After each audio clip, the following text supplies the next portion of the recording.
Oh hi, it's your girl Laura, your resident late bloomer who didn't start dating until the ripe old age of 32. Whole life, no romance. That's me. And you want to know, how did I start on that journey after ignoring it forever because you have absolutely no idea how? I feel like this answer looks a little bit different for everyone. For me, the older I got, it was the most shameful thing to me that I had no romantic experience. I'd never been hit on. No one had ever asked me out. No one had ever shown the slightest bit of romantic interest in me. I was in an unrequited love situation that unrequited, right? You love them. You pour all that love into them, but they don't love you back. So that was just further cemented in my brain that I was unlovable. Nobody would ever want me. So that feeling compounded the older I got, and it started when I was 16, 17, when I was looking around at my younger siblings. I'm the oldest of 10. When I was looking around at my friends, and everyone is dabbling in this dating stuff, and I'm like, did I miss a class? Because how does everyone know how to do this except for me? How is everyone getting approached except for me? So I feel like the first step, and I sort of just hit a boiling point at the age of 32 for me, was I was so embarrassed about my lack of experience that I couldn't speak it out loud without bursting into tears.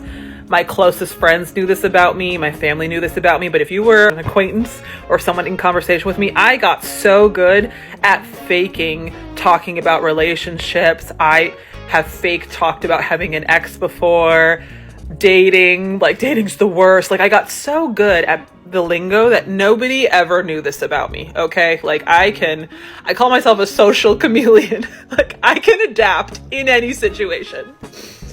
So for me, I didn't want this to feel like it was this huge secret. I was tired of being embarrassed and carrying that stigma and doing more harm with carrying that stigma in my heart than anyone had ever said to my face. Okay.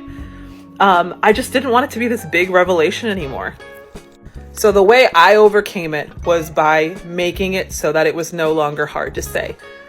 It was shedding that embarrassment. And the only way I could start to start doing that was to just say it out loud. Say it to people.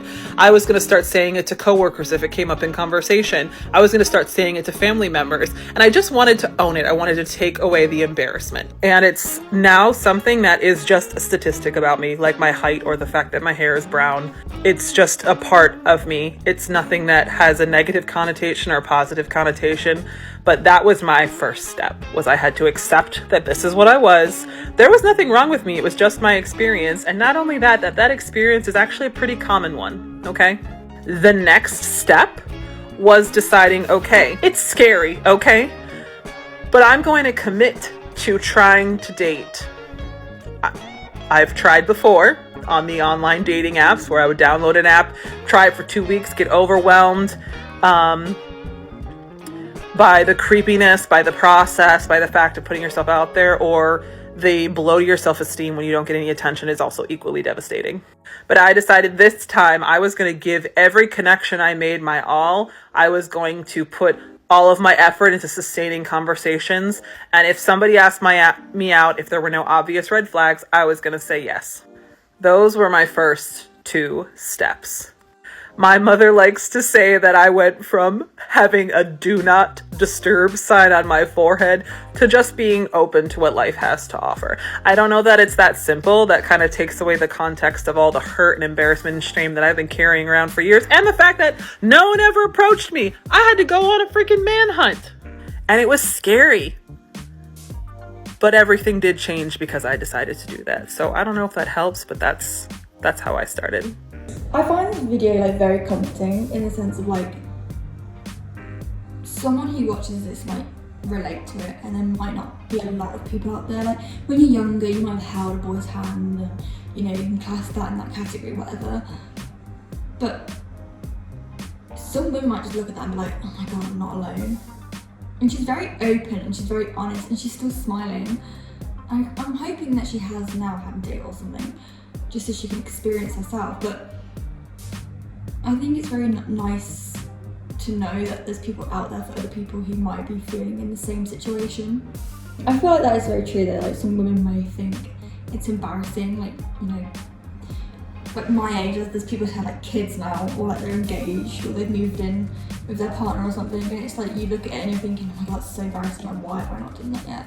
But everyone has like different blossoming stages, and this is a very good clear example. Like she's 32, I don't think that's old, I still think that's really young, but to her, like around her, majority of people around her might have had kids by then, you know, houses, mortgages, and she's just like, I suppose like just confronting herself about, like, you know, you're 32, you've never held a boy's hand, and her way of is like breaking the stigma of like, you know, it doesn't matter what age you are, you can do things the first time at whatever age. Like, there's people who pass a driving test when they're like 74. Like it's just crazy to think there's such a stigma around, you're in your 20s, you gotta do this, you gotta do that, you gotta do that, get over it. Whereas like she's 32, she's confessed, she's one of 10. You know, her siblings might have had relationships now, grandchildren, not grandchildren, like nephews and nieces, but I'm giving grandchildren to their parents. But I think it's just such a breath of fresh air, that's the word. I think it's such a breath of fresh air that